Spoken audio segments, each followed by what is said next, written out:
Êtes-vous sûr, à 100%, que tout se terminera à votre mort? Si vous deviez vous tourner vers la source la plus sûre, qui répond à la question de ce qui se trouve au-delà de la mort, où la chercheriez-vous? Dans votre propre sagesse, dans les livres de science ou de philosophie? Laissez-moi vous dire que vous devez chercher cette réponse, car c'est votre vie, c'est votre éternité qui est en jeu. Vous êtes responsable de vous-même. Il y avait une personne qui prétendait être Dieu. Même lorsqu'elle a été condamnée à mort, elle n'a jamais renoncé à ses prétentions. Je parle de cet homme-dieu qui a assuré « Le ciel et la terre passeront, mais mes paroles ne passeront pas ». Alors, qu'a dit la source la plus fiable sur le sort de ceux qui meurent? Dieu, dans son amour infini, nous a créés avec l'intention que nous vivions pour toujours à ses côtés, profitant de tout ce qu'il a créé, en toute joie et paix.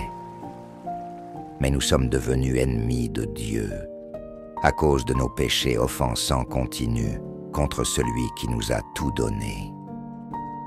C'est vrai, Dieu prend le péché très au sérieux, puisqu'il est infiniment saint.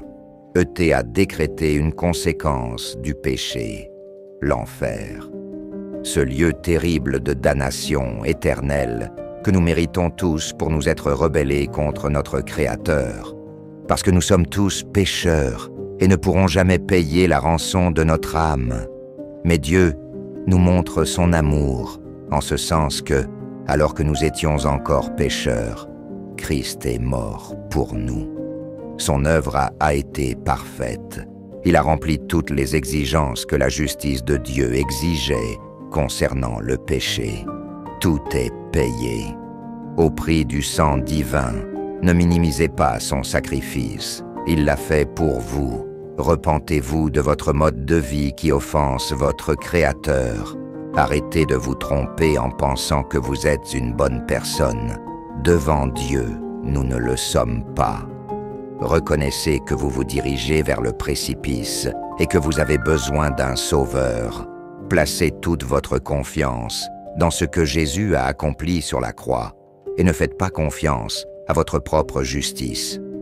La Bible dit « Si vous confessez de votre bouche que Jésus est Dieu, mort pour vos péchés et ressuscité pour votre justification, vous êtes sauvés. » Quand le feras-tu?